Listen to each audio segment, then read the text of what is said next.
just begin with our intro. As we step back into our television show that is Tomb of Annihilation, our screen turns on.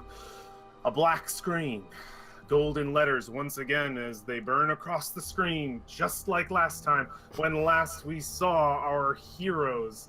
The letters fly past the screen as the viewers dive into them, exposing our first scene. A low shot from the ground, cobblestones rushing by, one after another, slowly lowering out of view to show our characters, War and Ryok, rushing down an open street after a thief carrying a satchel with a broken strap. We cut then quickly to Valoria in the heat of the moment, slyly snatching an explorer's pack from an unguarded stall, the one belonging to the victim of the crime, a merchant. We note the out-of-breath man's eyes wandering to the satchel as Valoria asks if he's all right, and that look of distrust on his sweaty mug as he casts her away in frustration. We cut again to the thief rushing his way around the corner and past the fish market, and we get that upshot again of War clearing an entire merchant stall in one leap as the guy looks up as whoa. We then see the wings of Ryok flash past the screen, and I think the wings go from one side to another, kind of covering the screen, and the shot changes to expose a sky shot at the port below, and we can see Ryok in flight and the thief, a speck in the crowd, carving his way through the street below. We get a scene from another point of view, one the characters didn't get to see, the young thief turning hard up a street on Mount Sabasa. He rushes down the dark alley, red-faced, as we get a shot from behind him at foot level. A grate in the path opens up ahead to reveal a scruffy-looking female beckoning him downward. He does a running slide into the hole, disappearing out of sight, and then the grate slams shut behind him. Cut immediately then to a shot looking up through the bars of the grate as daylight leaks through to the darkness below. We see far in the distance Ryok in flight, just a speck in the sky as she makes another pass through the area, clueless to the thief's location. The same shot then pans down into the darkness to the two thieves as the boy pulls from the sack a handful of sparkling gems. The girl smiles and pats the boy's face. He leans in for a kiss that she swiftly dodges, and then both yanks the sack from his grasp and scoops up the gems from his hand in one fluid motion. Come on, the beggar princes won't be happy if we're late. The boy, his pride clearly damaged, lets out an audible sigh as we see a shot from behind them as the two sprint down the dark tunnel ahead. And then we cut back to the surface, back to our party, to a scene with all of you bathing in the public bathhouse. A bald-headed dwarf sits in the corner of an icy pool of water as the party meets with Musharif, the third guide they've been introduced to in the city so far. His realist attitude is as bitter cold as the waters around him, and though most of the party is disillusioned by the prospect of him becoming their guide, his words come with a punch in the face to any with hope that the jungle might ever be forgiving. We cut again to the next day, after the party swiftly declines a job offered to them in Kaya's House of Repose by a member of the Zentarum, looking for a group to travel with to Fort Bellerin to the north. The party then quickly moved on to their first task of the day. We cut to the pillared, high-ceilinged walls of the Temple of Savras as we watch our characters and Grandfather Zatembe take a plunge face first into the divination pool. We see from the eyes of Savras himself as the veil of time and space is pulled back, exposing a vast jungle metropolis in chaos. Zatembe's words echo out. Wait, this isn't right. Where are we? This cannot be the future. We get a shot of that black pillar plummeting into the center of the city's main thoroughfare through the sky, and the mist slowly dispersing as it impacts, and the ghostly images of innocence are evaporated in an instant. We hear that single steely sound of an iron staff striking cobblestone, and with each ring, the camera jumps to a different angle. Leaving a dark trail from the mist, we see a single figure leave that deadly cloud. A creature of undeath, dressed in alien armor and robes and wielding a metal staff with bearded skulls seared to its frame, each one bearing a different arcane symbol upon their forehead. We hear Zatembe's voice again. "We must leave. Something is wrong. This is evil. I will dispel the vision." But before he can utter the first words of his incantation, we get a shot from behind the undead figure as it turns suddenly to face the gaze of a god. We see its undead hand reaching up to fill the screen. The white pinpoints of its eyes sunken deep in those black sockets are still visible between the fingers. No. A pulse of magical energy ripples through the air. No witnesses. We feel the tension as the party's minds constrict and their bodies at the same time, save for Valoria as it takes everything in her power just to breathe. We see a wide shot of the creature slowly rising through the air as it cuts again to a point of view shot of the panicked eyes of Savras, a god fearing for his own immortal life. All the party is forced to witness the same thing through his divine eyes. A deadly spell begins to crackle upon the creature's fingertips as it closes in only a few mere feet away. And then the creature snaps its head back with a snarl toward the city below.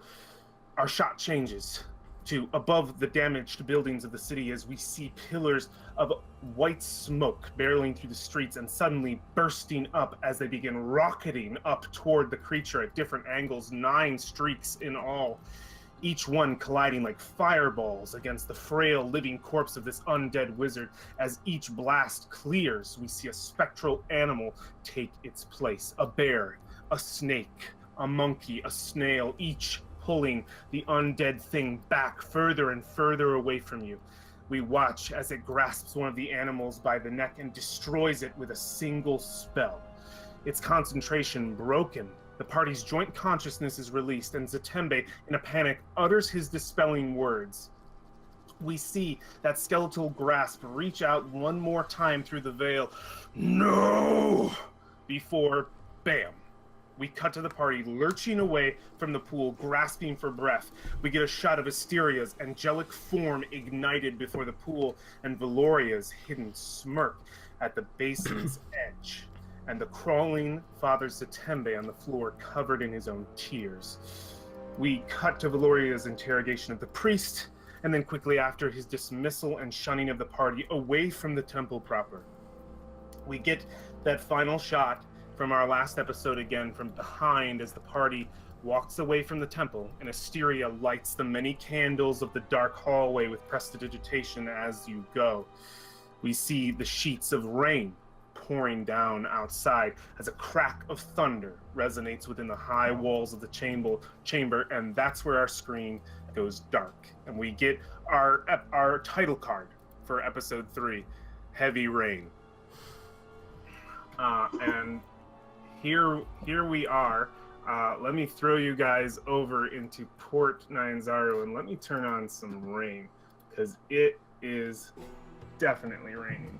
I need to find my son. Jason! Jason! Heavy rain! Anyone see my son? Jason!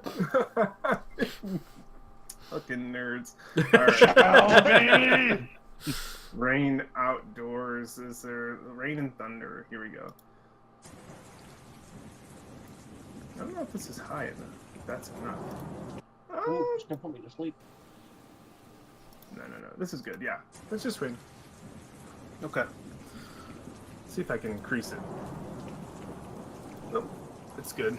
So, there is a storm going over Port Nyanzaru. The many colors of the city are dimmed out a little bit by the rain clouds, but you can basically, I think it's the sound of the tarps that kind of sit atop the many walls of this city. The colored tarps that keep the sun out of the way, just flapping in the wind. I think that's probably the loudest, aside from the actual thunder. So yeah, here you guys are on the map in front of the Temple of Savros. You've just been shunned from it. The day is still young, and surprisingly enough, you can still hear the trampling of the dinosaur races making their way around the city proper. Even through the heavy rain, it seems that gambling rain is not going to stop the greed of man. But there are many people still making their way through streets, but they are definitely rushing to get where they are going, trying to take breaks under how, whatever kind of rooftops hangovers that they can as they pass by to stay out of the rain, pit stop to pit stop. What would you guys like to do? Welcome back to... I think we had talked about going to tell Samuel Dren about the divination, right? The divination, yes. You want to return back to Throne Hill, to Wakanga Zatomu's palace. Is that still what everybody is into? Yeah. And feel free to speak up if it's not, because we can always split the party. Oh, God. It worked out pretty well the first time we did that. It wasn't bad. It wasn't bad. It wasn't bad at all. So, unless somebody says otherwise, I'm assuming that is where everybody is heading, since for the most part you guys have been following each other through the city. Condescendingly. I say condescendingly. So for Valfine, since you weren't here last episode, it might be a little jarring for you, but everything that the party experienced, you experienced as well. And I want to give you the chance before we start off to react possibly to things that have happened and describe exactly how it would be that you would have reacted. And we can, as long as it doesn't like completely change the timeline as it is right now, as long as we don't Doctor Who this shit, you can. I will allow you to describe the way that you might have reacted or things you might have done with what happened last episode. So, Asteria's celestial form? Yeah, that. That's kind of a big deal. It is a big deal. The party has yet to address it, I think, because of how jarring that vision was and how it seemed like a.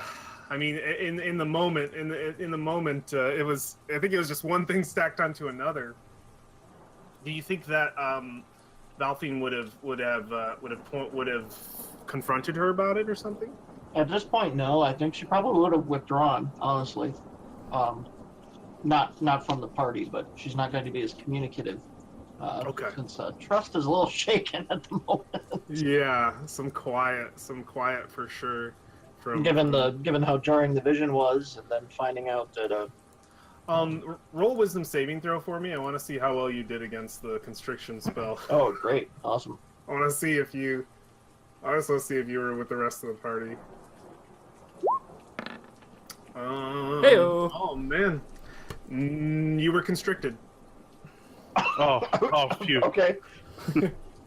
I wanted to keep my special snowflake. No, yeah, you were constricted even with a 21. You've got the 21. The magical power was too strong. It was too strong. It was unlike anything you've ever felt before. You couldn't breathe or do anything, like I described last session. So, cool. Anything else from Valoria with what happened last time? Nope. She wants to move on. I'm sorry. I meant Valfine. All right. That caught me a little off guard. I was like, sorry, oh. Anything else? I understand. All the VAs. All the VAs. No, I think that was pretty much it. That was the biggest one, right? Okay. Yeah, she's been keeping quiet for a lot of this, kind of being a silent observer. Yeah, just kind of following behind. Not at a distance, but No. not really offering as much input as before. Okay. All right. Cool. So yeah, you guys make your way past this bridge, past the jewel market, which is still as active as ever. Though you can tell that they've probably put up a few more tent fans like on undid whatever they could to kind of get more cover upon the market itself, while people are still dealing in expensive luxury goods at the jewel market. And you make your way out back in front of Golden Throne. Well, last you were here for that meeting with Jabal, but you turn to see Wakanga Atomu's villa. There are still those those gladiatorial guards sitting in front of his home. They still have their armor on at the gate to his villa, but you can see they have some light cloaks that they've adorned to sort of drape over that armor at the moment. As the rain pours down, they stand vigilant for their prince to guard his home, even with the rain pouring down around them. As you guys approach, I mean, it was just yesterday. They recognize you, but I think they question what you're doing here for sure. In what broken Chultan they can speak, and what business you have in with Wakanga. Yeah, using the anthropologist thing and being able to kind of mimic stuff. War would probably go up to one of them and start mimic coughing and then saying talk to Samuel Dren, hoping that was a iconic enough trait.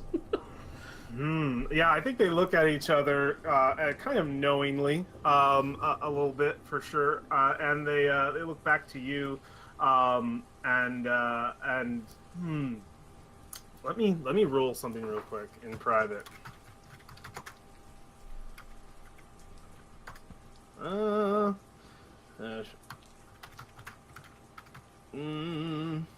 Wait, how do I'm just gonna do it out in the open then, because it won't work here. Oh. Okay. Yeah, he looks to you and looks at the rest of the party, almost to gauge if everybody really needs to come for this. And I think he'll try to illustrate it out best he can, just because I don't think they feel comfortable with the whole party coming in here right now. They would ask how many do you need to enter into the villa? I guess I would look around and ask who wants to come. I would like to come. Oh god, that sounded bad. I would like to go to speak to Samuel. I think they see. So yeah, if I think as they see you say something and Ryak speak up, even if they don't completely understand the language, he'll hold up a finger, 2 fingers. Okay. 2. And he'll point at you, and he'll point at Ryak. Okay. And he kind of just waves to the rest of them, to the rest of the party, to Asteria and Valfine and Valoria, essentially saying that they cannot enter. They don't want a whole party in here, security purposes. Yeah. Do you guys enter just War and Ryak? I would let everybody know we'll be back soon. And then, yeah. All right. Joy.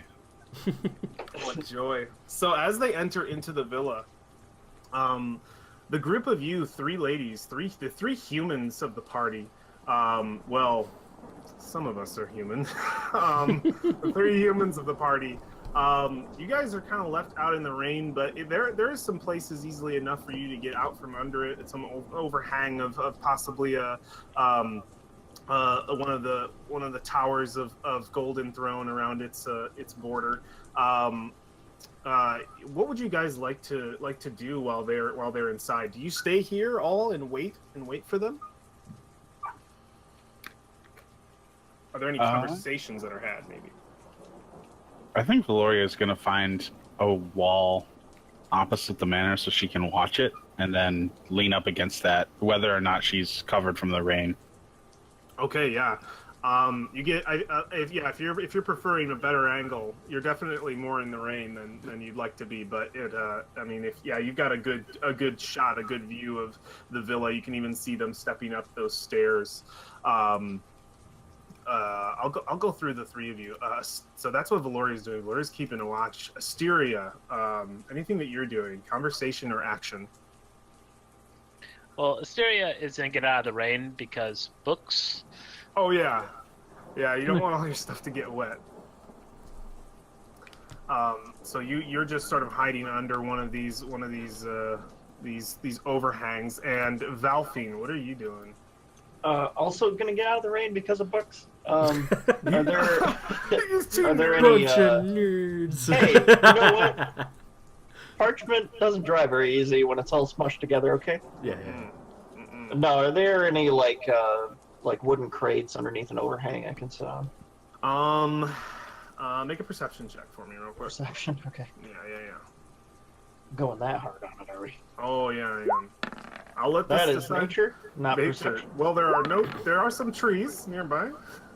19. Yeah, I think you find that there probably is like a few barrels that are kind of like cast to the side that look like they're a little damaged and are just sort of left in the street, not cleaned up yet. And yeah, you can grab one to sit on for sure while you're under the rain, waiting for your friends to return. Okay, so scuffling the barrel underneath an overhang, then she kind of sits down, and underneath her cloak is pulled shut. You can't see it, but she flips a middle finger to the door.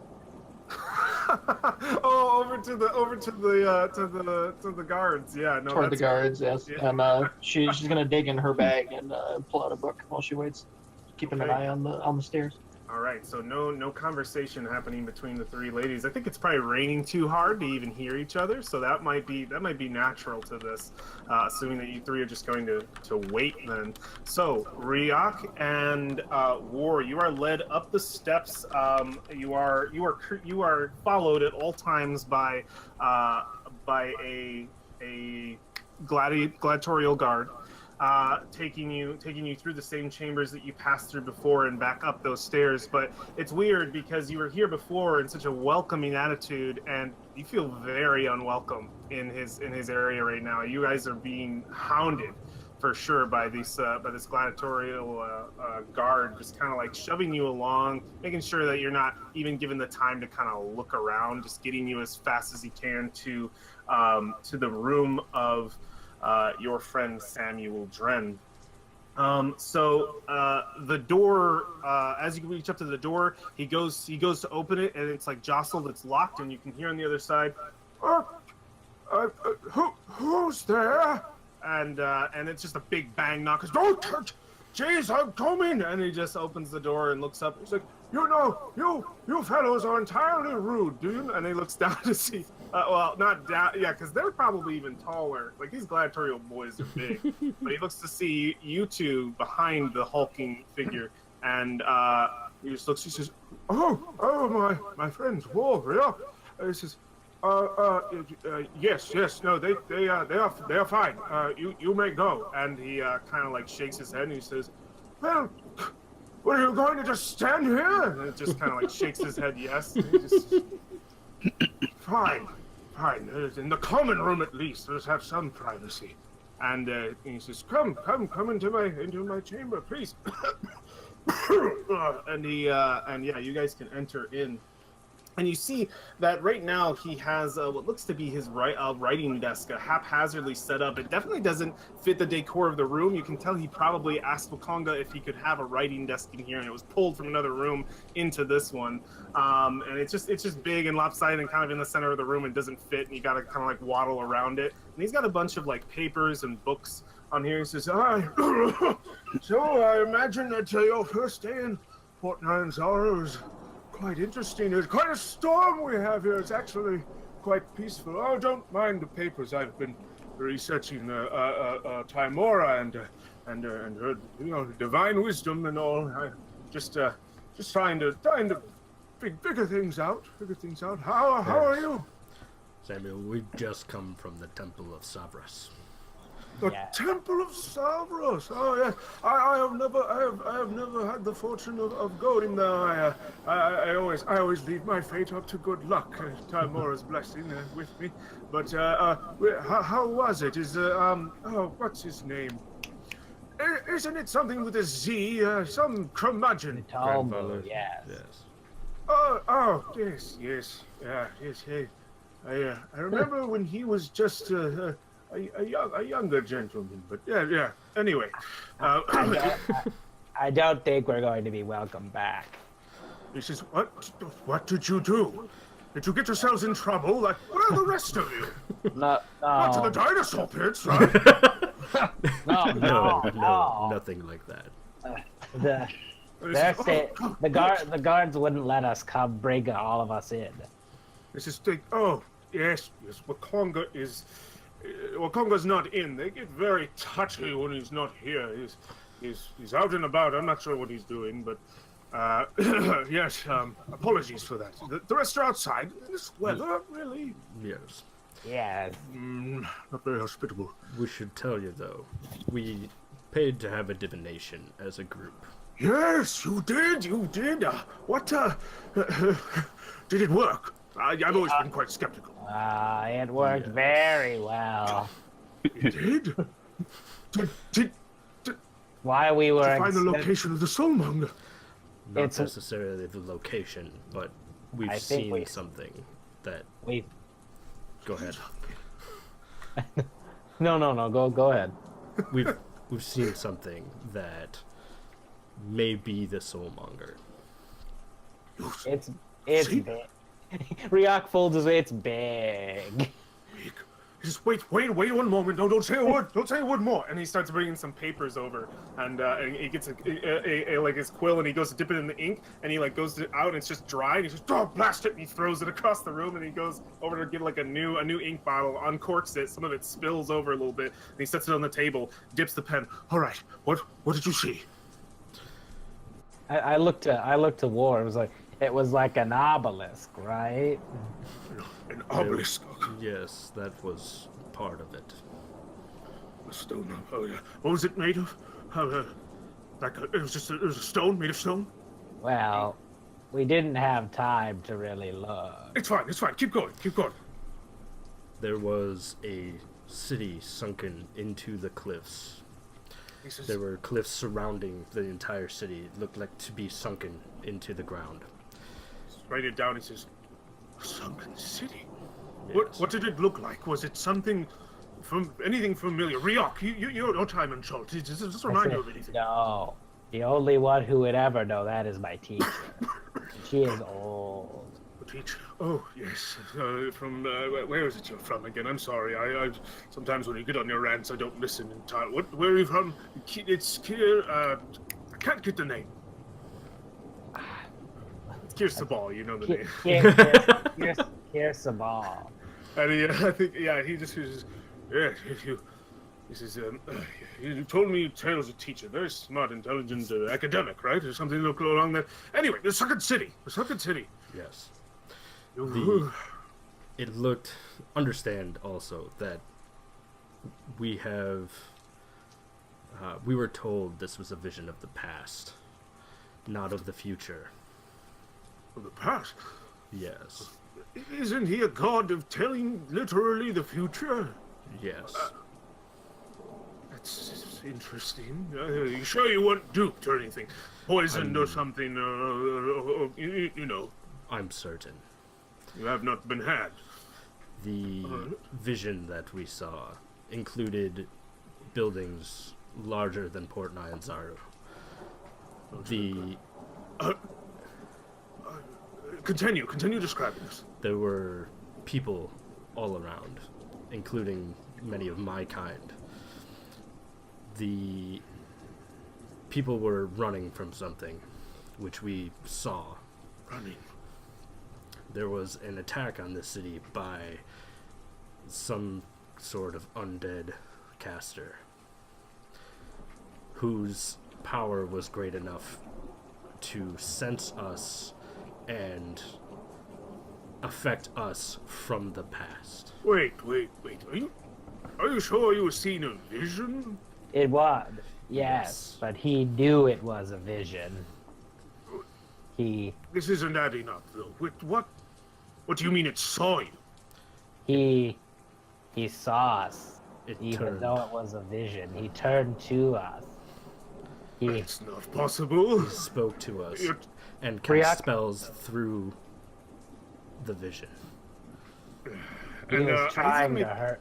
He was trying to hurt Savros. He looks at you. I think it's no check required. Just the earnesty in your face. He just says, either you were Now, I'm not trying to deny what you're saying, but I'm trying to see all angles. Either you were manipulated by some powerful magic, at which point I would want to have a word with that Father Zatembe. He was scared. Yes, he was very He scared. ejected us from the temple because what he saw was so upsetting to him. He also was in as our group, part of our group. He says, I don't know how I'm... As an academic, I don't know how I'm supposed to record this. It's entirely impossible. But so should such a curse as this, a death curse, Oh, as well. there was another thing. Yes, like as I said, he was trying to hurt Savros himself. Wait, He outstretched his hand as if to touch the god, but a magical beast sprung forth from the city, restraining him. 9 pillars of light that turned into celestial beings. Animals. either you're accomplished storytellers or you're telling the truth. What? He just says, he looks absolutely flabbergasted. He says, it sounds like what you're describing is it's a very powerful dream or something. I'm trying to make sense of it, but listen, I want to believe you, and I'm going to, innocent until proven guilty, but you have to understand how mad this sounds. I understand completely. But it was important enough to bring to you. There are amazing things. In my time, I have seen gods walk the earth, and there have been some crazy things that happened, so I can't deny outright that what you saw could have happened, but you say it's... I want to focus on what makes sense right now. You said you saw a city. It was big. How big? Larger than Port Nyanzaru for sure. Did you see a sunken city? That's confusing. Yes. There are a few sunken into the ground. There are sunken into the ground.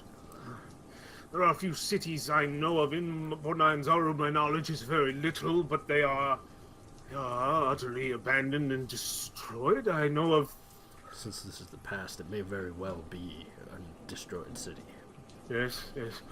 But none that exactly fit that description, though. I don't know what those places look like now.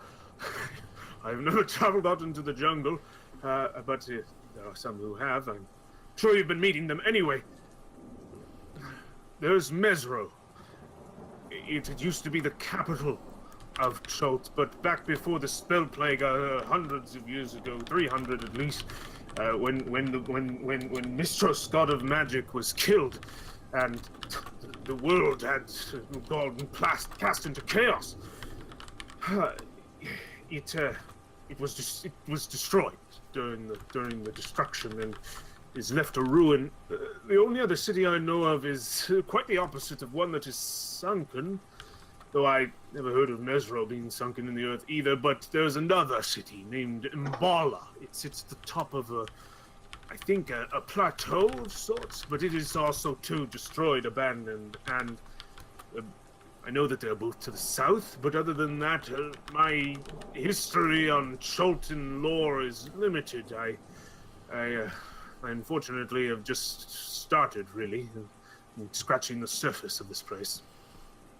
He says, that's all city-wise, that's all I can think of.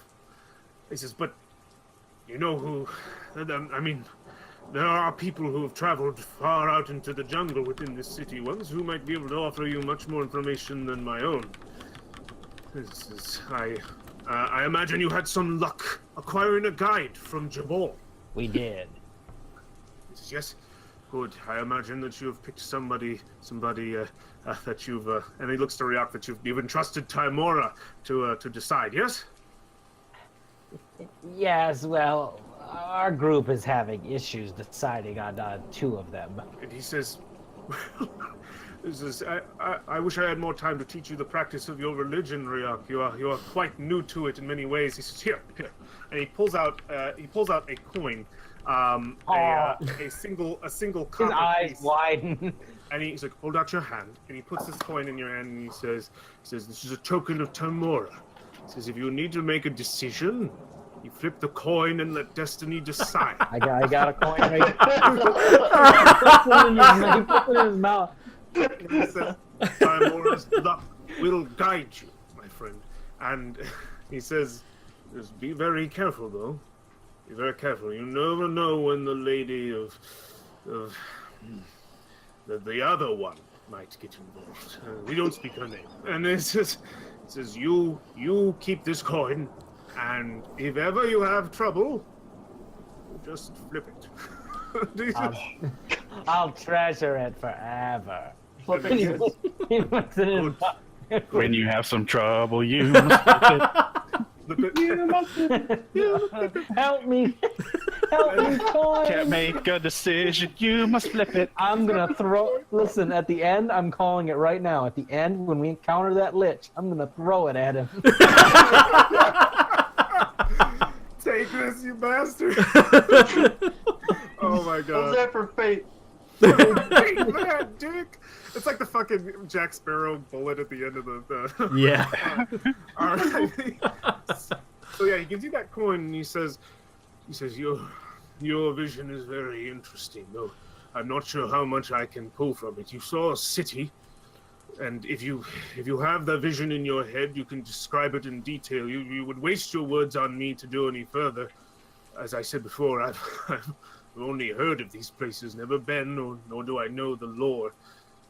I do know that Mesro is a point of it's a pain point for many Chultans. Their god, I believe his name is Ubtao, and war. You've heard that name before. You've heard that name, which is interesting. He says, "A god, Ubtao." He believed that there was some sort of drama there to spell plague, and he abandoned them. I'm not sure exactly the religious details there, but it is a sore discussion with most Chultans to speak of Mesro. It's probably be careful. Bring Mesro. I believe it Mesro. Is spelled in the common tongue. And he says, so the war, Ubtao, you've heard this name before. In one of the, and hopefully you're comfortable with me talking about this. Yeah. In a story from your mother. Yeah. He was never detailed as a god, though. He was a turtle. He was a turtle of great power.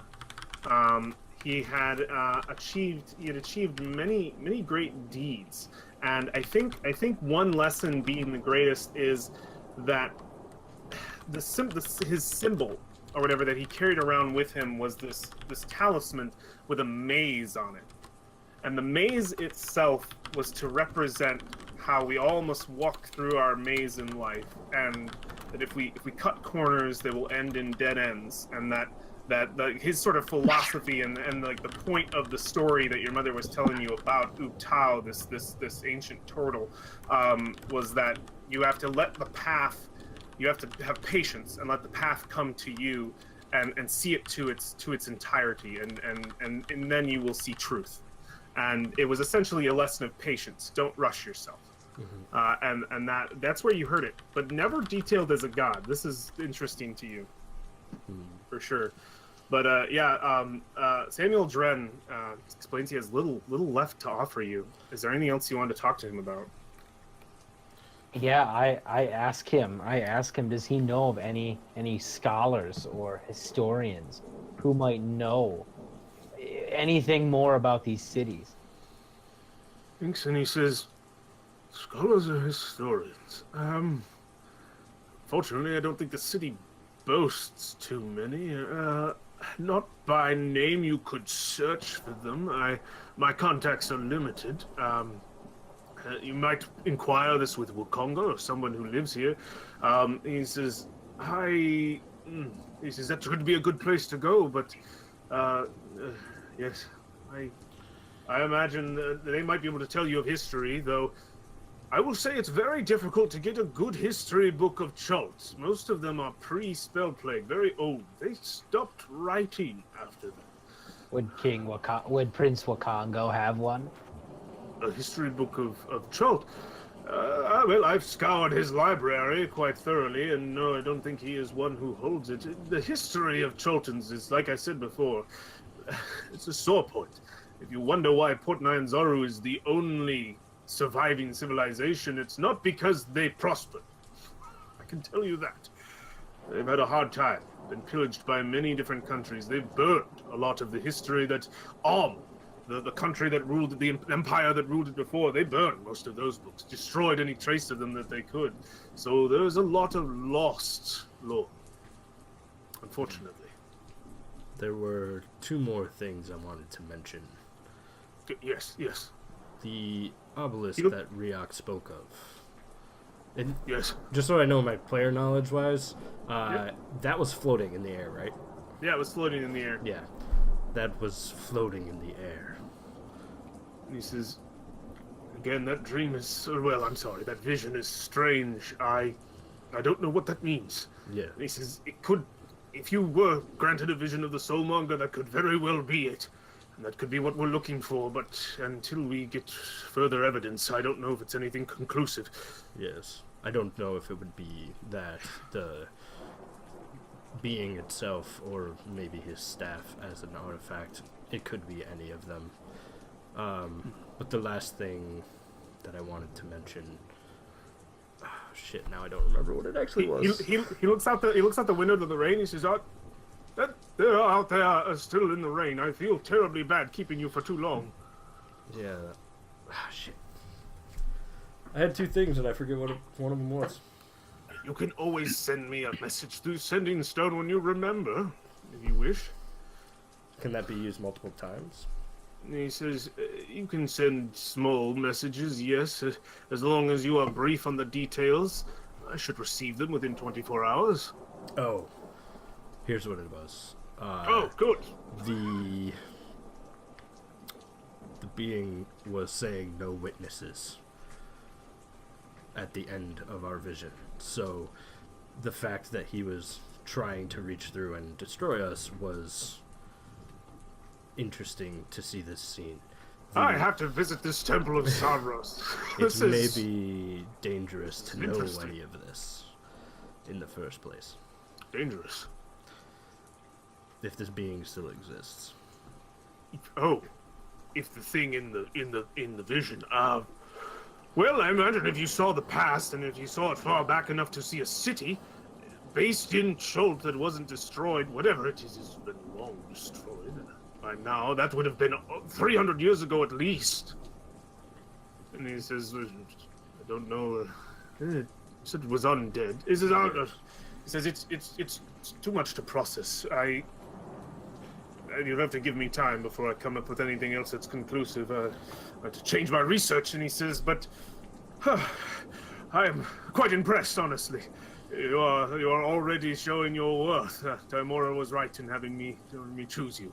And he says, this is more than the yellow banner. Bless the damned souls that they ever gave me. So I thank you. Even if this is just a vision, this is something. Yes. This is why I wanted to come to you. Thank you for your time, Samuel. Thank you, War and Riok. It says, you keep that coin tight to your chest. I've had it for a long time.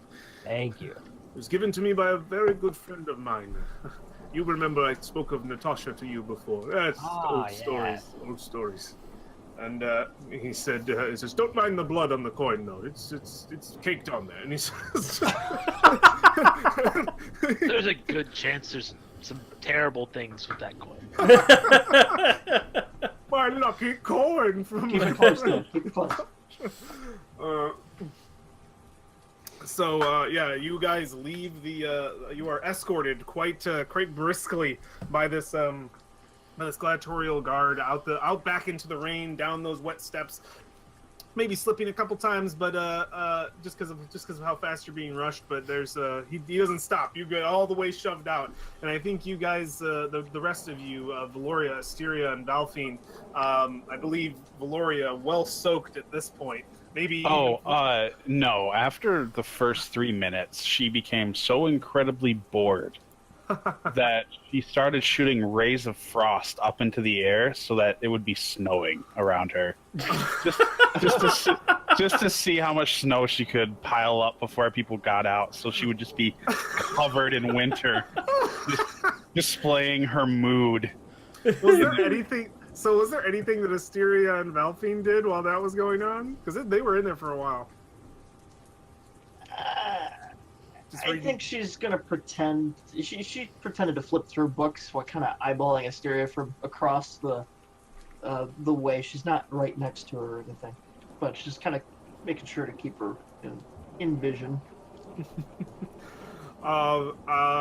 Asteria, anything from you during that time? And collecting rainwater and making ridiculously flavored cups of water and handing them out to random people as they walk by. Okay, I gotta be a big meanie right now, an uncreative jerkwad. Do you have a mess kit to have cups? I think I do. Oh God! I know. I know everyone's gonna hate me. Like, Yes, I do have a mess kit. Yeah, you're good. You got cups.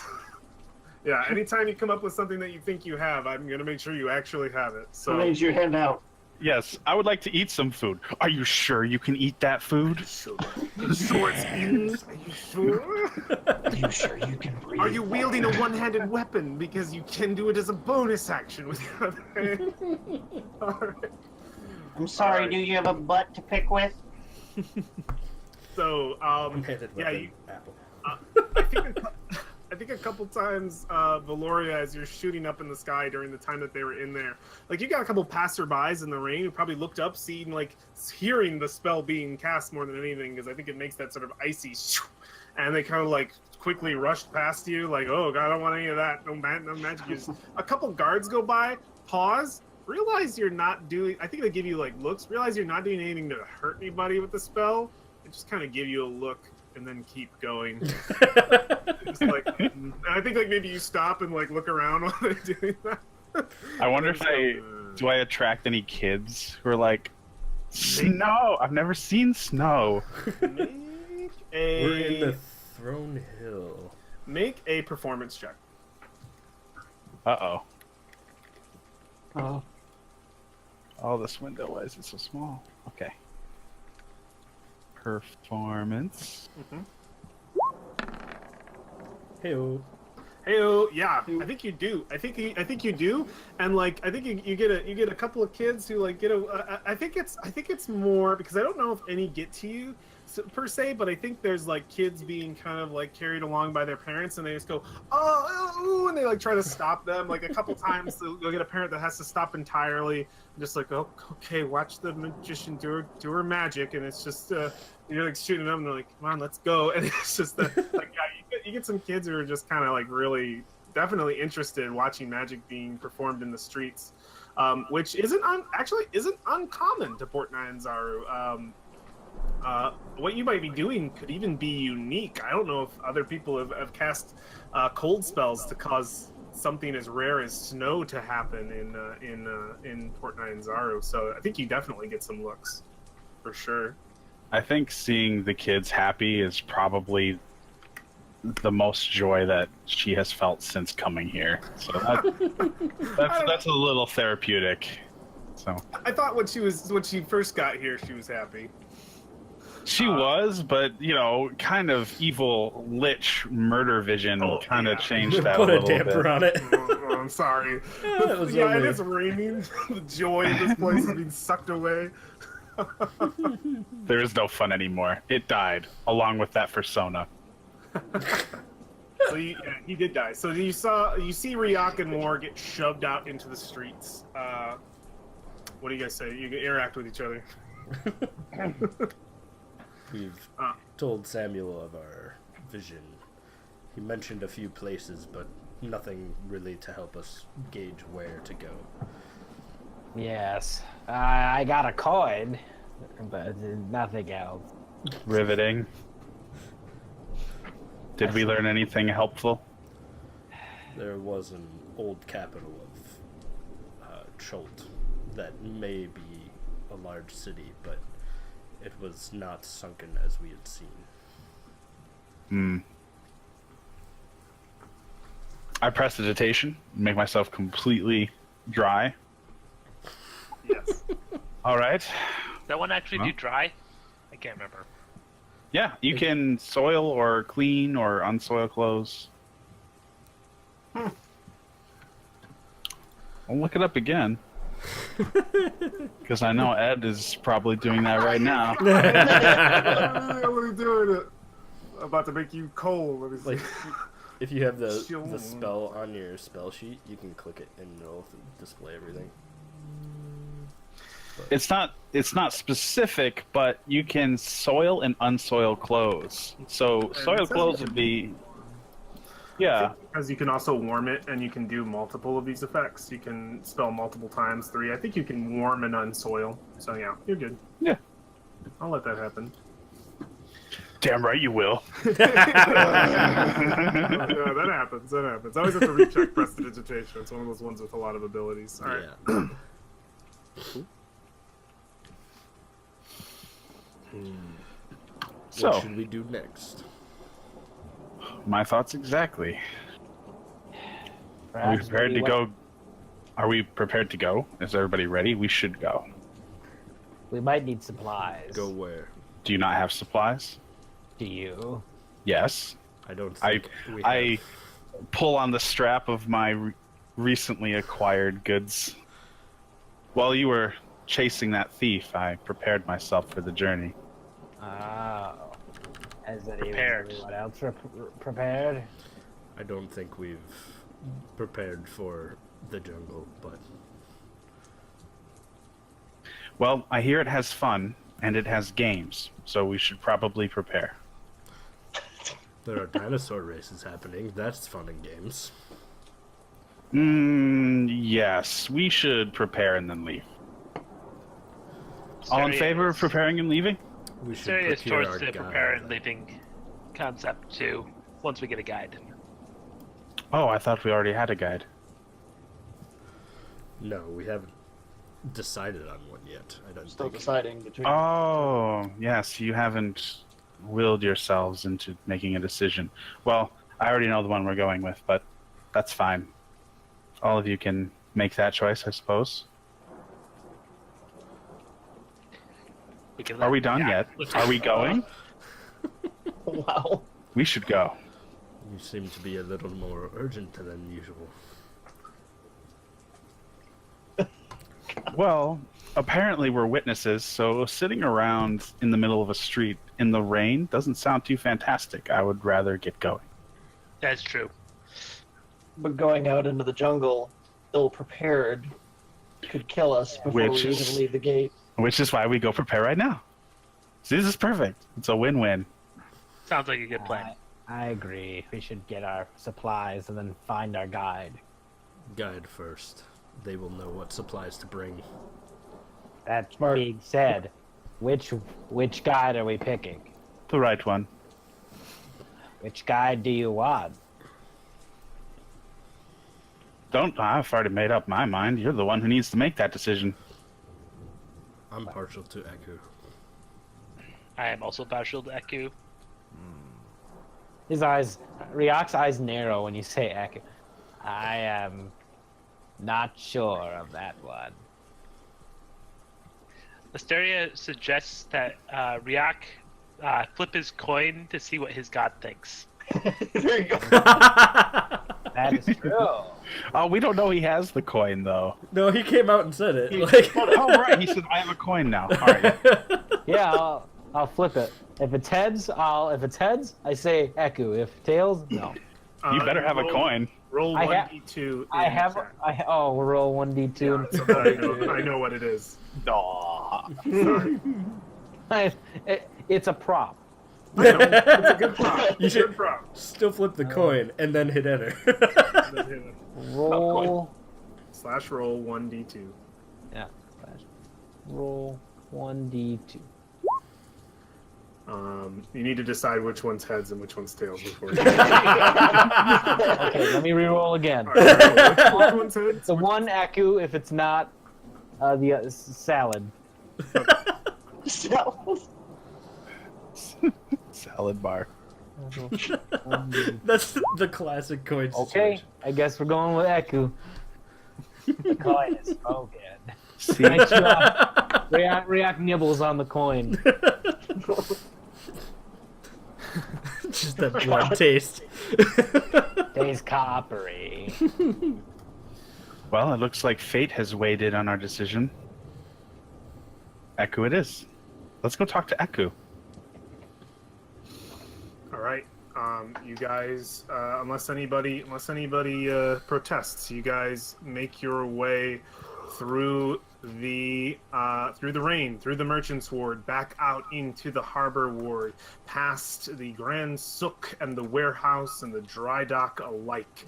All these places still as active as they would be if it wasn't raining, but just individuals being packed closer in, and you see the city's well prepared. Even across its many walls, some of these areas already have these kind of like extendable like tarps that go out further and block certain areas, like in the dry dock, to make it so that workers can still get their shit done. That ship is still in the harbor, the same one with the big hole in it. You see, it's been almost patched completely over. And you make your way to the Red Bazaar, which also has a much larger amount of tarps than it did yesterday, kind of like covering it up to the point where you're basically walking through a canopy of cloth, and it's all all the rain is being blocked. A couple drips here and there, and you make your way through. The bazaar itself is quite full, quite packed. I won't turn on crowd music unless you stayed there, but once you guys make it back up these stairs and back to the Kaya's House of Repose, you leave that chaos behind you. Thank you for that, friend. And the all good. Check mark. Anyway, so you guys make your way into Kaya's House of Repose, and we get that music off. We do some rain indoors where we can hear it pattering in from the outside, and we do also a crowd. So I think we need some crowd in here. Let me see. Portnoy and Zaro, give me that tavern crowd. There we go. Cool. Very cool. Got that on. Ooh, my music's way down. Put it up a little bit. Sweet. All right.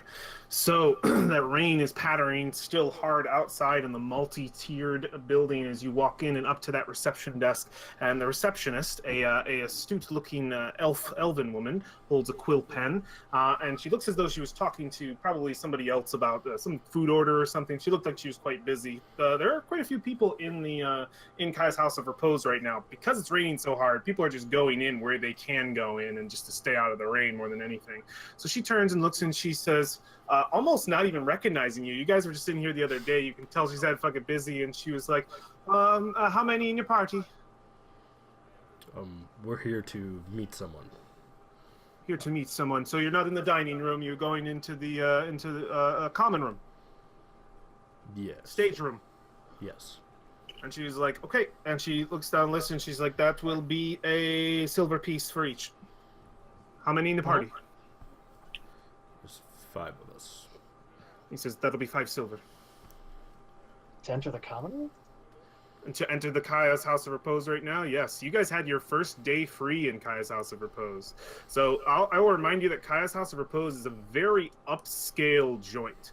It is very, like, there's a lot of fauna. There's a lot of, like, extra decoration around this place. It's well built and, like, well furnished. Very, very well furnished. This is a high-class joint. It has a common room on like one side that's in front of a stage, and another side that is a dining area. But yeah, just to enter into Kai's House of Repose, it costs money. This is something you guys might have not known because you were covered for your first night.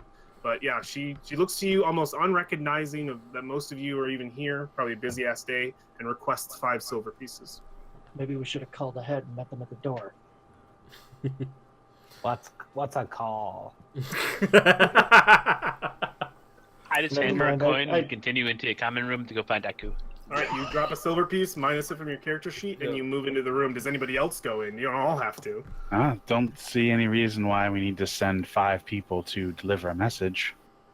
That's true. Nope. I'm waiting here.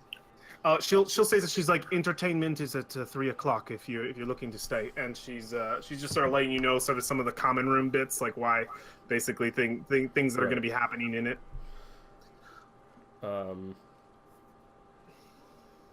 We're seeing that we have somebody going in, and the whole we don't have to all go in thing probably would step back at this point. All right. Trying to So be the a little only- frugal. Yeah, you guys step back, and I think like you're kind of like crowding the doorway like you would at a Chili's when they're really busy and they're kind of just kind of can you move out a little? Yeah, Just like move away. War would just go outside. Yeah, it's like raining and like you're like on the edge. You see a couple people out here. You know what? No, why I want to say a couple people out here smoking pipe like we have a fucking smoke ordinance. Sorry. No, that people smoking inside. Anyway, yeah, I think you go out to the street. The rest of you, if you want to, you can, or you can shove really close to the sides of the foyer. Riok, you are the one entering, right? Or no, Asteria. No, yeah, it's Asteria. It's not Sorry. Bird. Asteria, you are entering into the building. You drop the coin and rush into the fairly crowded common room. A lot of the furniture and area is filled. You can see that there's a performance probably coming up here in 15 minutes that they're kind of filled on. And there is a performance going on right now. And you see a sign sitting on the table. And it says, on the sign, it says, the magnificent Volo... let me get this man's last name. Let me just grab it. I got this. Beep beep beep beep beep beep. There we go. The magnificent Volothamp Gadarm. And he apparently, like the way the sign is described is that he is promoting his new book and is going to do a live reading.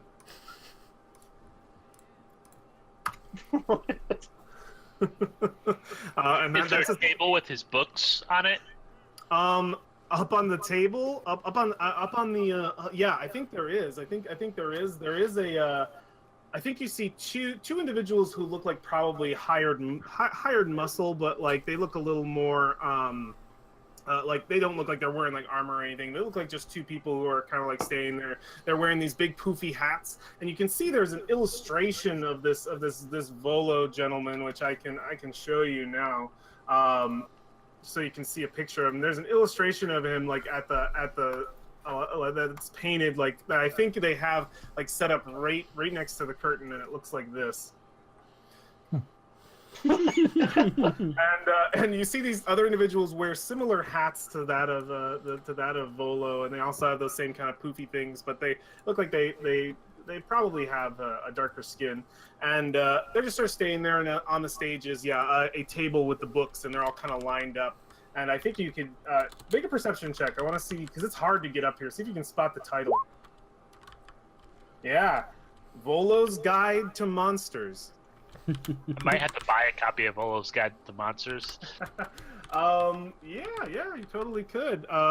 There's a price on the sign too, because you sure as hell know he's selling that. 50 gold pieces.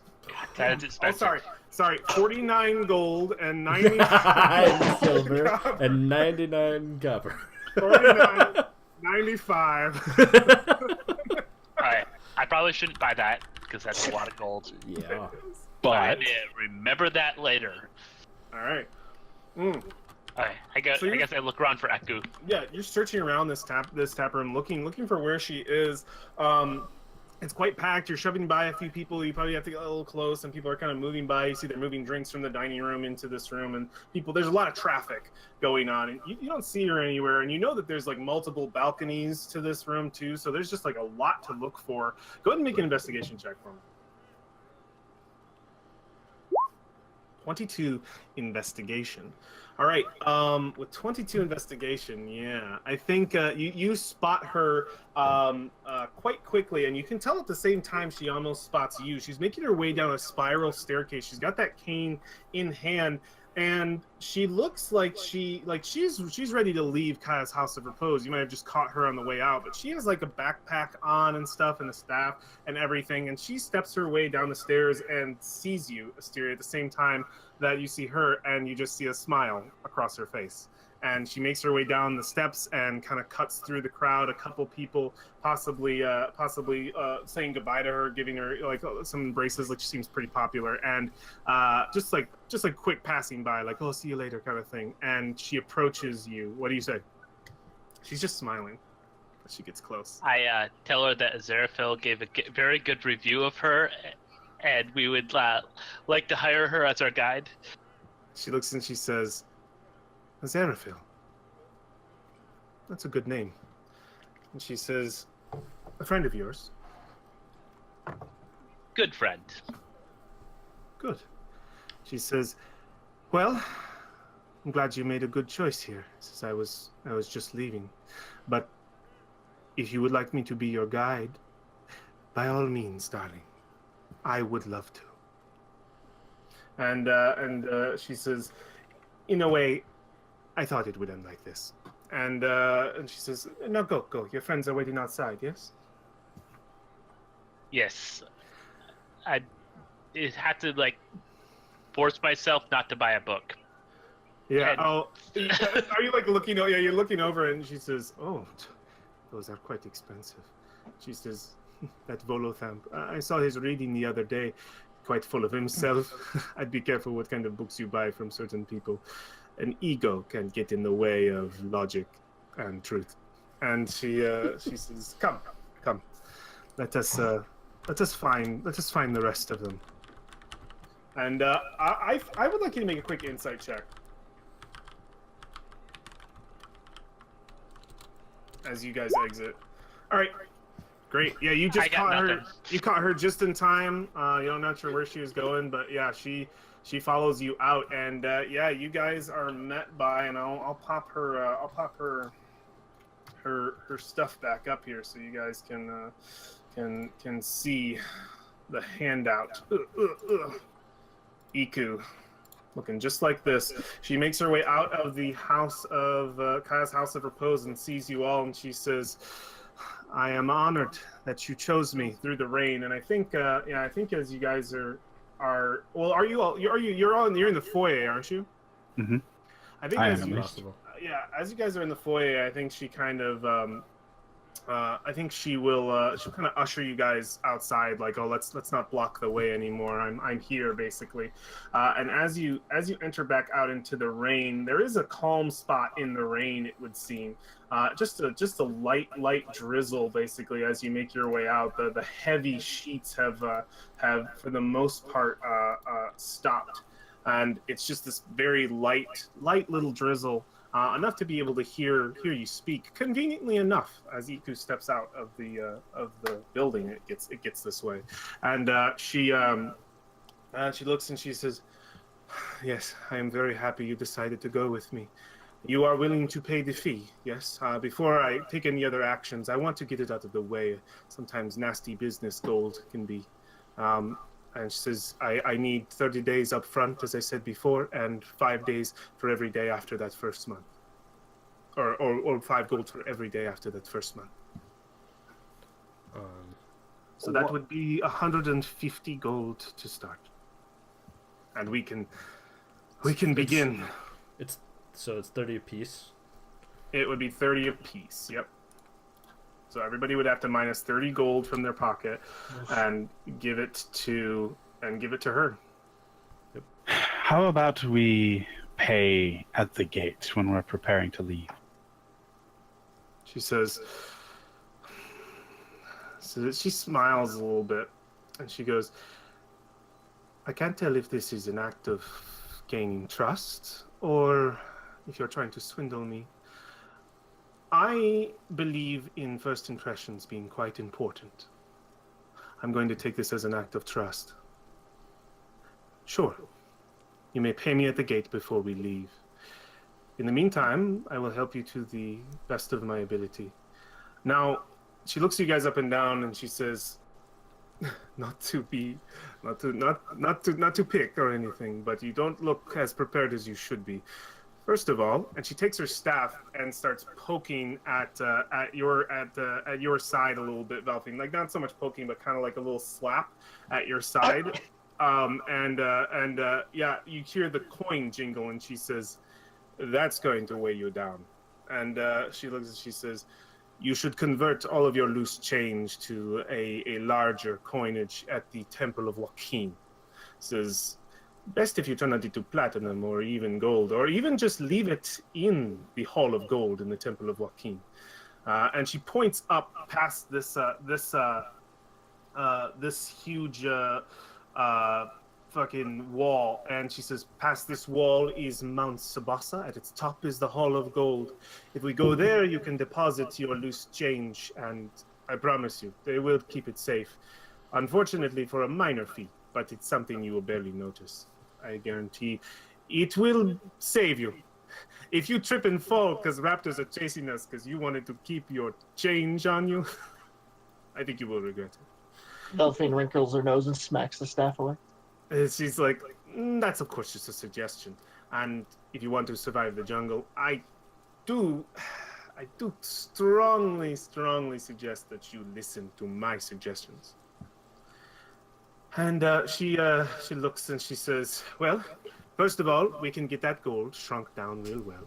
And then we are going to need supplies. We will need food. We will need rain catchers to get water. And we will have to be, for it is going to be the only way we can drink. The rivers themselves are, let's say they are filled with unsavory creatures. And drinking that water it's bad for your health." And she says, "We will need the rain catchers. We will need the money shrunk down. We will need rations.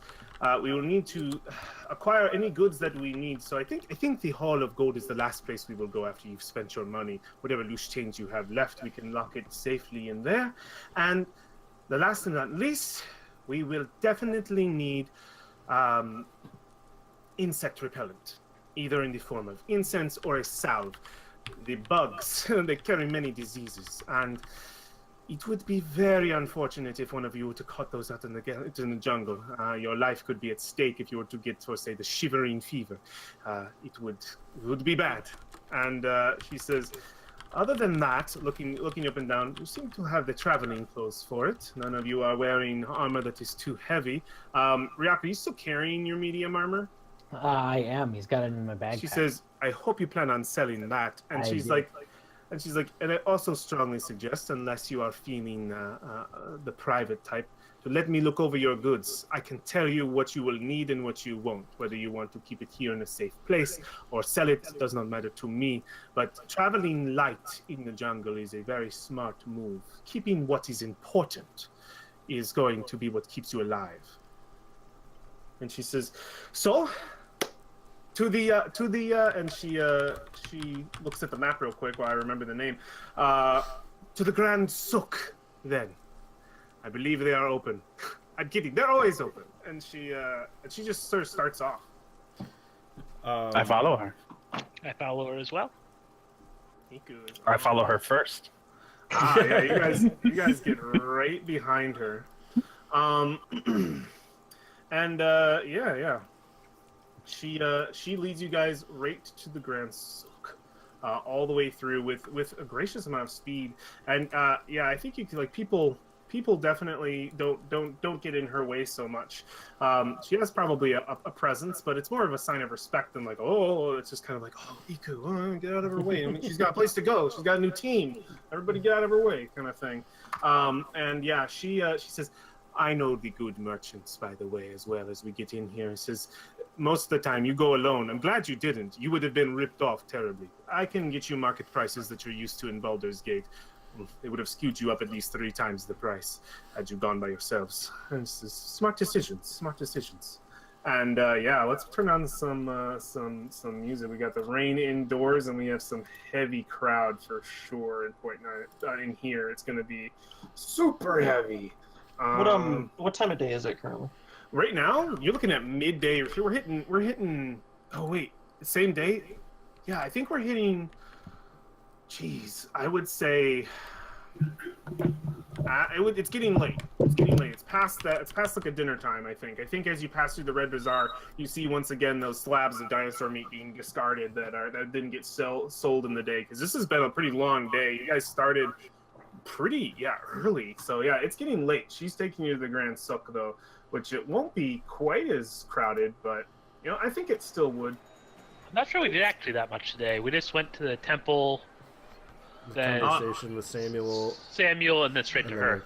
So that we're continuing the same day from last time, guys. So when you guys woke up, went and saw Solidia, went and saw Musharib. That was the day before.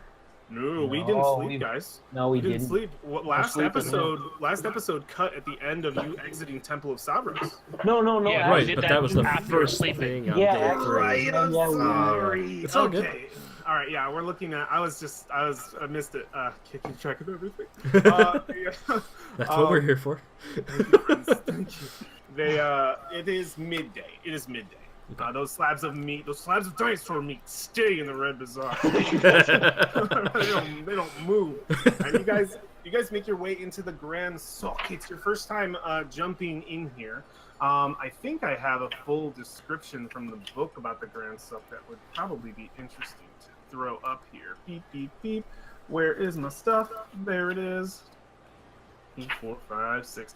Traders from up and down the Sword Coast come to this market to buy timber, spices, medicines, concocted from jungle plants, dinosaur skulls and claws, iron, tiger pelts, carved ivory, handiwork of what looks to be a very, very, very tribal handiwork that probably wasn't done by any humanoid. It could have been like creature made. Definitely looks rough and weird. You see colorful feathers, tropical fruit, monkeys, plesiosaurus meat, and all of the other riches of Chult are bustling within the Grand Souk. Business begins before sun up, and dealing doesn't stop until well after the darkness edges across the city. It's a noisy, jostling, aroma-rich circus. Guards are numerous, but less numerous than the urchins and pickpockets. Street performers and minstrels, interesting looking minstrels. They look like this.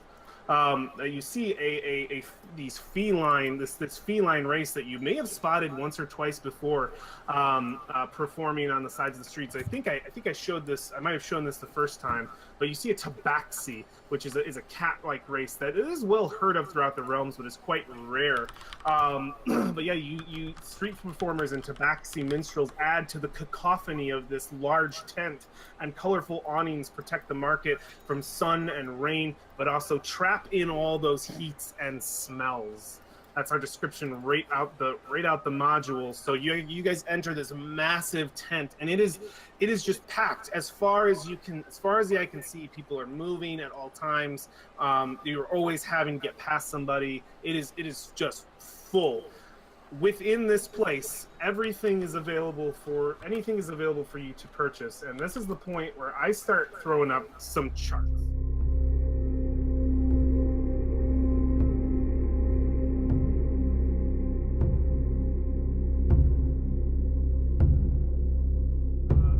For you guys to minimize these charts, you just double click on the top and you can kind of move them around just so that you're able to deal with the amount of stuff I'm going to be throwing at you guys real quick. So here we go, equipment. So you would see this is adventuring gear.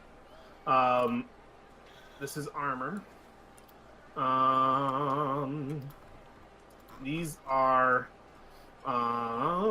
mounts and vehicles, though some of them might be limited. Here are some tools.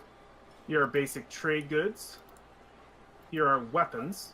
And there's also some, of course, some special stuff. So those are all like the base. That's from the base book stuff that's unique to Chult. I'll get you this new one here. Let me find citizens and representatives. Special. So these are things that are for sale, some special things, and they are prince specific. You see that there are certain stalls that boast that they are a stall that is under that of the merchant princes, and every stall claims to be that. And every stall probably is under some influence, but their special stalls offer some pretty cool stuff that is not normally available. So I'll show you this. These are the Merchant Prince special items, and they have shops that are accessible here. So if anything on that list interests you, there's some cool shit there. And let me get there's some cool stuff that you guys can buy for sure. That's the Merchant Prince special stuff. Trying to find out the things to do. Here we go. Buying a special item. Here we go. It ain't cheap. No, it ain't cheap. And here are the special items. So you might get some information that I would see, but nothing that's gonna be like cheap. I just want you to see the special items list so you understand what it is. We got a canoe, insect repellent, rain catcher, tej. A Yilkwa, which you haven't heard of before, but I don't think you've seen the name. You can discover it. It's a special weapon that is described here as well. War sold one of those to get a shield a long time ago. Ah, yeah. Excellent. So these are all the things that are available. Each of these windows, this is everything that should be available in this market. I don't believe I'm missing anything. Yeah, because in the Merchant Princes, you have your special mounts. Those are going to be most of the mounts you find. I believe the Prince of Mounts is the beasts for sale. Yeah, here, Ifen. He deals in beasts. The special item one is blank. Yeah. Oh, you're buying a special item, yeah. Wait a minute. Oh, it's blank, really? Yep. Yeah, I thought it was me. Oh, it's because it's all in my GM notes. Sweet. Well, I can limit. I can limit how much is seen. All right. Command X.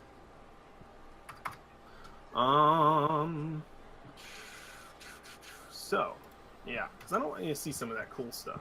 I want you just to see this. Some of the other stuff should just be for me. All right, show the players again. You guys see it? Mm-hmm. Don't click on any of those links. You'll fuck your shit up. Those are for me, and I don't think they'll pop anything up for you specifically. I think it'll just cancel. But yeah, that's for me to be able to quick link. So yeah, those are the special items. And yeah, as far as role-playing purchasing things, if you want to specifically role-play something you want to purchase, let me know, and I'll do that. If you bring up, Ed, can I role-play me buying some rations? Well, no, you're just going to buy rations. But if it's something cool, like on this special item list, or maybe from the merchant special items, and you would like to role-play it, I'm all into it, and I'm so ready for it, because I've got a name generator for these here merchants. I have a question. Can I sell? Yes. How much can I sell my chain? You can sell anything you have here because you have Iku with you guys, and as long as you stay near Iku, you have to let me know if you separate from her and try to do your own selling and bartering. You might get cheaper, or you might get ripped off. As long as Iku's near you, you get the base from the player's handbook, which is half. You will get, if you sell something, you get half of its price as it's listed in here. So like chainmail, I think it's 65 gold, so it'd be half rounded down to 33, I think 32. Oh, it means for selling it to a merchant? Yeah, if you sell anything that you have, whatever the price is in these charts, you just half that, and you will get that money. Okay. Yeah, Iku's here to back you guys up, so you won't get swindled. We already purchased rations, too, at the beginning of the game, right? Yeah, you may have, but it's up to you if you want more. And I think Iku's suggestion would be, I think it has everything to do with where you're... I think she said it has everything to do with where you're going. It says a 10-day trip. I would say 15 rations is best. A 30-day trip, you might want to carry quite a few. Or have someone who's quite good at foraging. Or summoning food. I've heard there are people who can do that. Druid. I'm in market for a druid. Can I get a druid?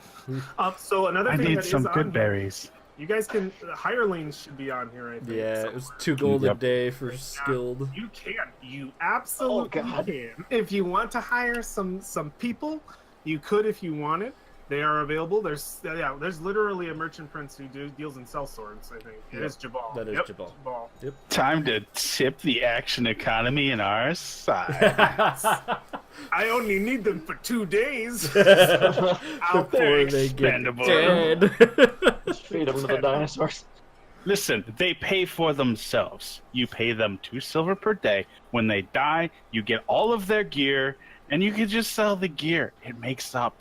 Oh, you're going for untrained. Oh, He's the guy. Getting He's an the army guy. of them.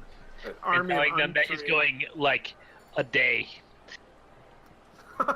These are literally untrained. Like it's people who are just like, I taught myself. I'm real good. It's like the kid who's got the fucking samurai sword and he's like, I teleport behind you. Commoners. They I are studied the commoners, blade.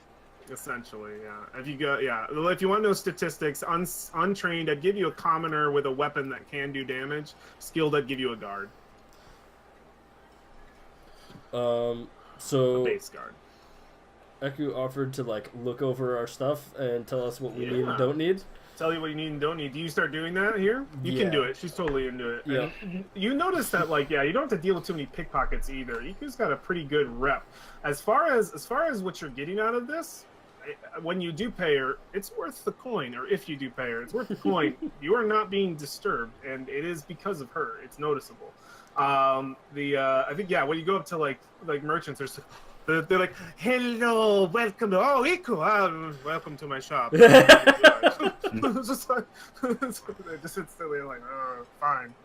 And so I have a question about backpacks.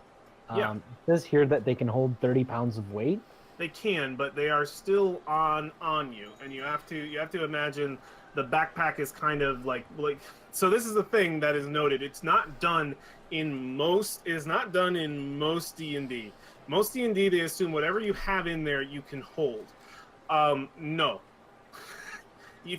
Your total weight maximum can be for what you're carrying. If you don't have enough weight of like stuff that you have that will fit in the backpack, where are you going to put it? You're carrying it on you. So like the backpack is there to carry 30 pounds. So if you're exceeding 30 pounds worth of shit you're not either wearing or wielding or that are strapped on somehow, like if you have a bajillion, more than 30 pounds of rations, I'm going to ask where you're putting those rations, because that is the purpose of the backpack. And there's also just satchels too, and other things that I believe you can get to literally carry stuff. So that is what it does. It can carry 30 pounds of your goods as long as you have it on you. If you don't have it, then get rid of anything that would be loose. So Iku looks up and down War's sheet here. She sees you have a backpack. She's cool with that. Bedrolls, smart. You can keep that. The mess kit. She looks at it and she's like, as long as one of you has one of these, you're fine. I don't believe everyone has to have one.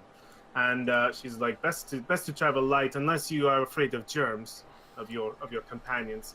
And then she'll go to the rations and she'll say 10.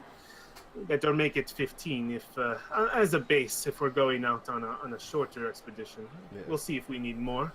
The rope could be very useful, though silk would be lighter, but I don't know if you can afford it. A tinderbox for fires. This is good. Do any of you know magic? And she looks around. Anyone of you can cast a fire spell? Yeah, well, Lose the I could tinderbox. probably make fire happen. She says, lose the tinderbox. It's not worth it. She'll say, At saying that, Ryok does point up and says, I can magically create water. she says, you can. Well, Yeah. how much can you create?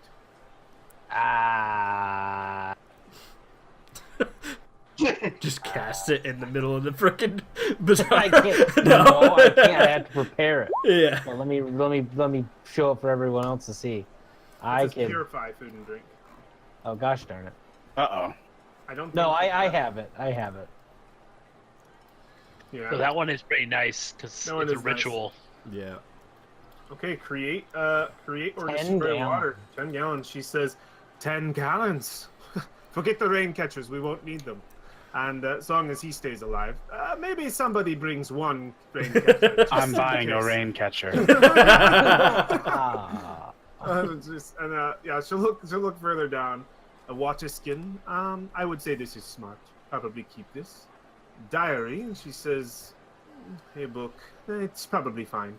Ink and ink pen." And she's like, just started going through your stuff. Yeah. Is there anything you wanted to hide from this list, or no? You're good. Nope. Probably says- my old clothes would and be she one to says- sell.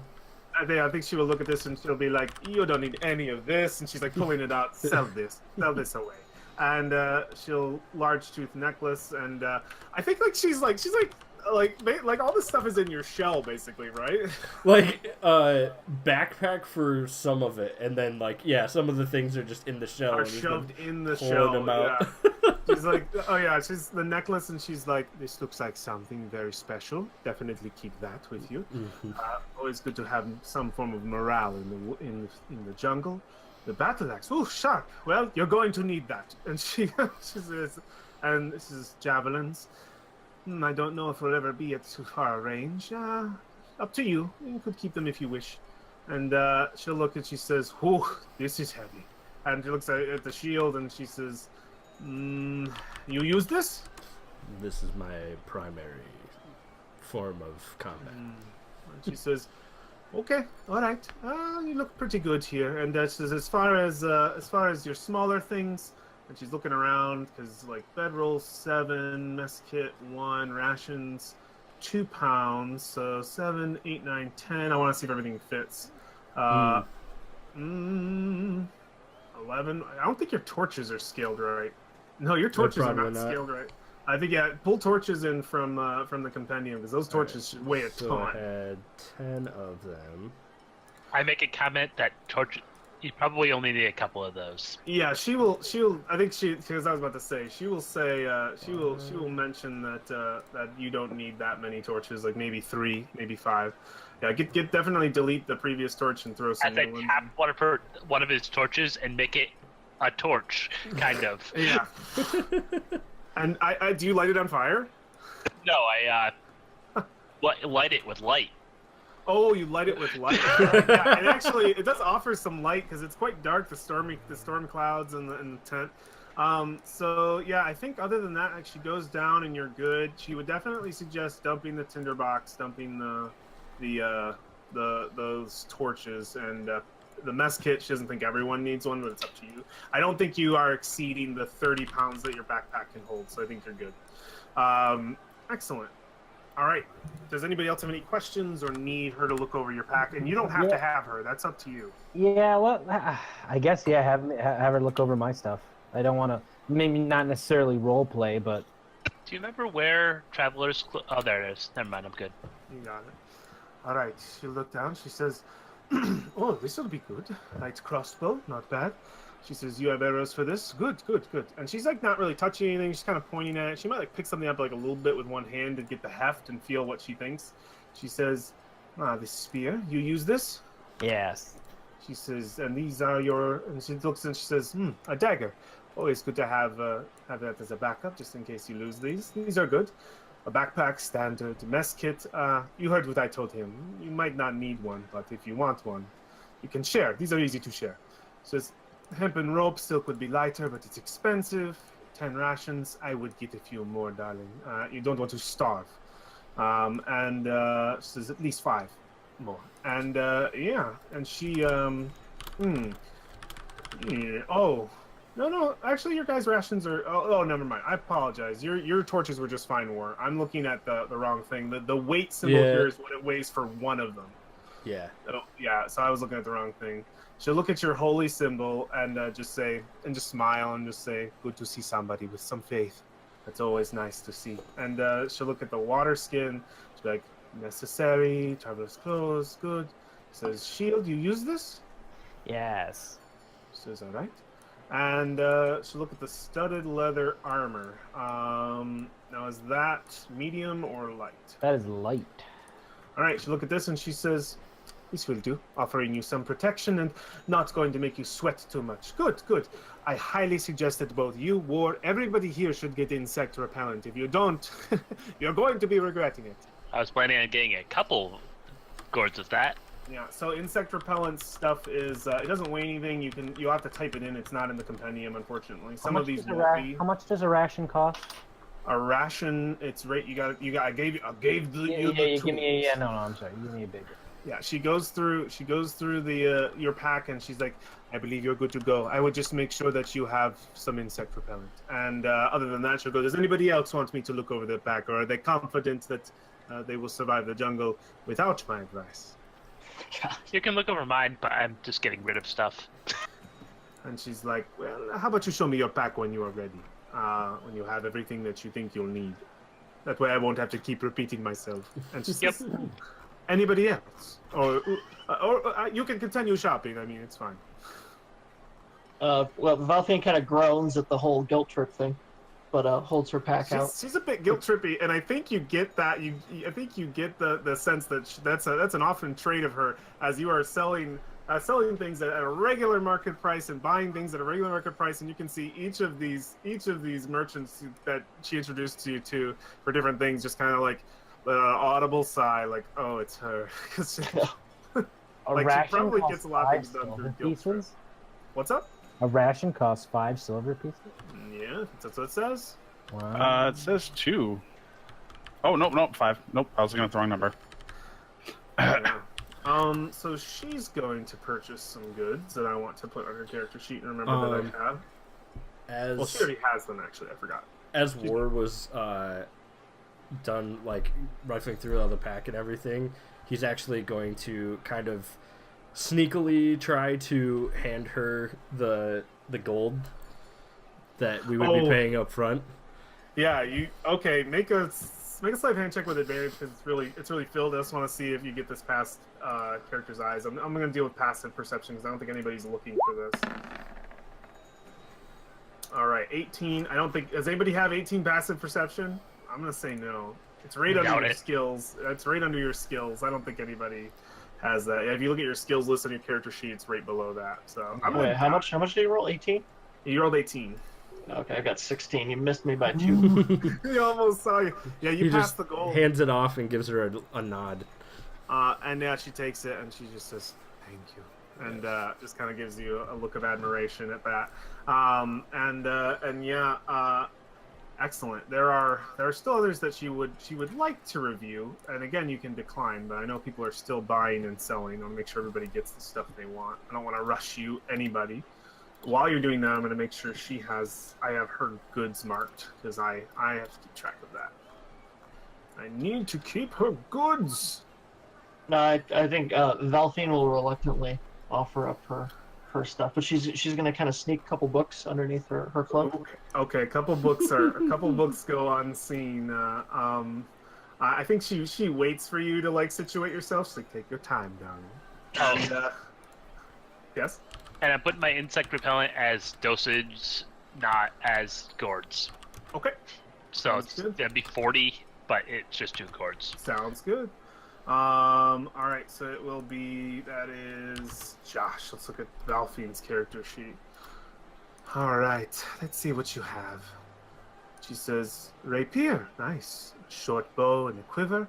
Arrows, you use all of these, yes? It can't ever be unprepared.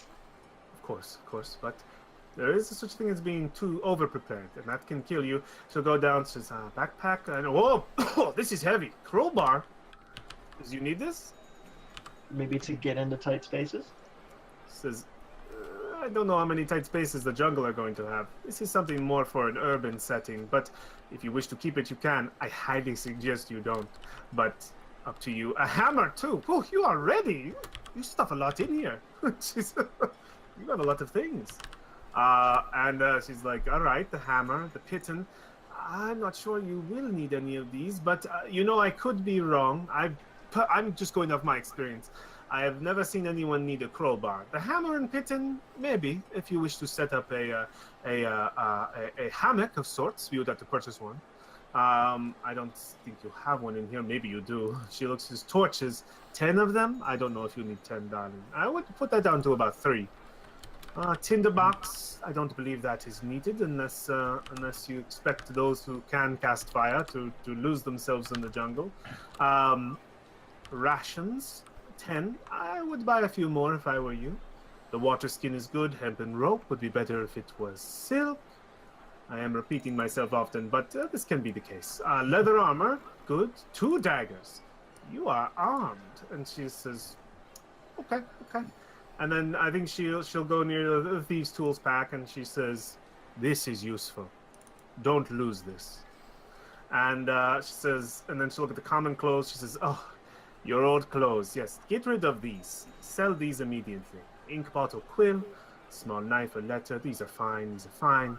And your regular traveling clothes. You look good, so I think you're good to go. And she says, that is my suggestion to you, my friend. I would get rid of the things I suggest you to get rid of, and increase the amount of things you have. And also make sure that you have insect repellent and more rations. How much does a rain catcher weigh?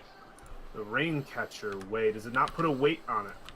It doesn't have one on this list. It doesn't have a weight on that list. So the rain catcher should have a weight. Let me see. I'm gonna minimize this players folder real quick. Go down to my special item. Let's see. 5 foot square leather tarp. 8 gallons. Weighs 5 pounds. So yeah, it is a 5-pound item. Is there actually how do something we- called satchel? One sec. Kyle first. What's up, Kyle? If you're looking for a satchel, look up pouch. Pouch. For anything we're trying to get out of our inventory, is there a delete button? There is. You just have to. So while within your inventory, players folder. Let me go to Kyle. Yeah, while within your inventory, there's a little at the bottom of everything in this sheet. Any section you're in, at the very bottom, you'll see what looks like a little. Oh, padlock. it's the lock. Okay. Unlock the padlock, and you can move things around and delete them. And you do that with everything on the sheet, almost. Cool. Got it. And yeah, you can. It's easy enough to write custom stuff into, because there's some of this stuff that doesn't exist in the compendium, unfortunately. But Yeah. Cool. Okay, I didn't know that. That's good to know. Yeah, excellent. How much is the rain catcher weight wise? 5 pounds. Has anyone purchased a rain catcher? I was thinking about getting one, How many do you think? but I am one of the weaker people, so maybe someone else. How much does a rain catcher catch? I guess is a good question. 8 gallons of water. 8 gallons, and how many a day per person? Let me see real quick. It has to be raining, and it is when the tarp. So a basin can catch 2 gallons of drinking water per inch of rainfall and holds up to 8 gallons. Ed, did you we're buying things at normal price, correct? Normal price because Iku's with you. Yes. How much rain could a rain catcher catch if a rain catcher could catch rain? Right. So you are thinking of buying one. Are you buying one? I'm thinking someone who can carry more weight than me should buy one, because I am not a strong individual. I am going to raise my eyebrow and I am going to look at the turtle. Says, I will buy it Sure. for you. I just don't want to carry it. I can probably carry that. I'm having similar problems on my end. My back is only so strong. I will buy the rain catcher for war. I mean, I'm a high elf bookworm, so it's gonna be interesting to carry everything. Sorry, I'm working out prices of all the things that I'm selling in. By all Bye. means, take your time. We knew the shopping episode would come up. It'll be Yeah. a pause, so we're good. You said common clothes. Obviously, we're not gonna need. We can't even sell those for anything, right? You can. Common clothes are worth something, so they can sell for half of what they're worth. You just have to find the. They're worth 2 gold pieces. Yeah, So- traveler's clothes for 2 gold. They sell for 2 gold. They sell for 1 gold. They sell for 1. They're worth 2. Sell for 1. So you can get rid of them and add a gold. Okay, I think I'm ready for an Iku overview. All right, she says, "Oh, good. Let's see." And I think she looks over towards Valoria, I think for sure, and probably actually, where is? Oh, Alexandria Walker. I keep on calling her Valoria because that's the name on here. I think she looks over to Alexandria and probably Cox and I like. I figured you'd be last. Okay, well I'll go over to Asteria, and she goes over to Asteria. I'm still buying things, so I'm talking to a merchant right now. Hey, hang on a second. So where did you see the sell value for these? So sell value for everything is always half. Shit. Half of whatever they are purchased for. Unless you want to try to barter. No, I need to backtrack a little. Okay. I made a couple mistakes here. Oh, good. So looking over Asteria's stuff. Let's see what we have here, darling. All right. A wand. I hope you use this. I imagine you do. Dagger. Good. Backpack. Good. Bedroll. Good. Mess kit. Again, same thing I said before. You heard me. And this is rations. Good. You have enough. Water skin. Good. Silken rope. Very nice. Good and light. Nice. Journal. It's a bit heavy, but if you want to keep it, I can tell you there's a lot to write about. What's up? How much gold do we have to give her? 30. You have to give her 30. Everybody has to give her 30 gold. Okay. And she'll say, "Ooh, what is this?" And she says, "Oh, this is quite old. Oh, possibly even valuable."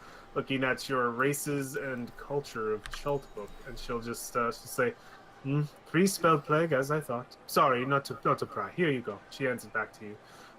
Ink. She's ink. Yes. Oh gosh, you have a lot of ink.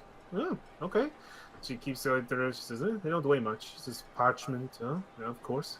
You are a scholar, no? Of some sort? I'm a grad student. All right, this weighs at least 1 pound, so I'm going to change that. She's like, bag of sand. No, it's like a little bag of sand. Like a tiny one. It's inking sand. Okay. I was about to say if you're hoping to do pocket sand, it's gonna be something. No, it's like size of an egg amount of sand.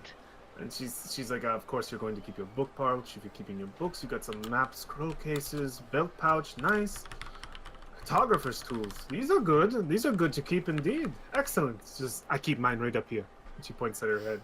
It says leather armor, good. Chult, insect repellent. Ooh, good. You did. You grabbed some. Nice. Very good. She says, I would definitely suggest the rest of you follow Asteria. Get some of this, or else you'll be begging for it from her. She says, you look good, Asteria. Yeah. Excellent. Where do we think we're going first? What do you? Are you talking about travel? Yeah. She's just not here. Let's wait until we get to the gate and we can discuss further where we're going. Just says, wondering how much insect repellent to purchase. And she says, that's why we probably should have discussed something earlier, but I find it's best to... How far do you plan to go? No specifics. The walls have ears, or the tent has ears.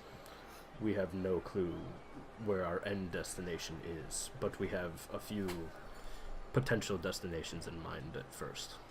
Okay. What is the furthest one? Do you know? We don't know the distances ourselves.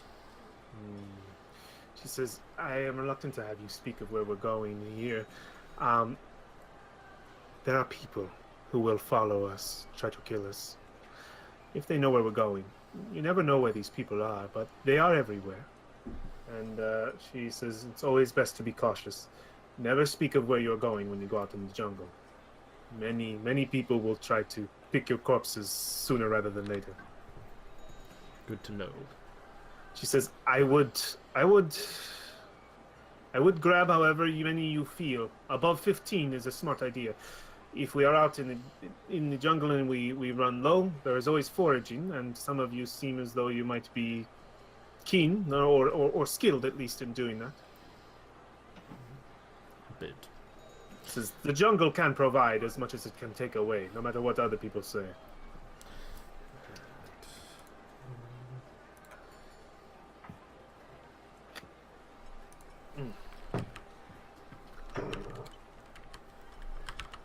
Let's see here. I think that's also a good point. We're at 9:09 to cut a break.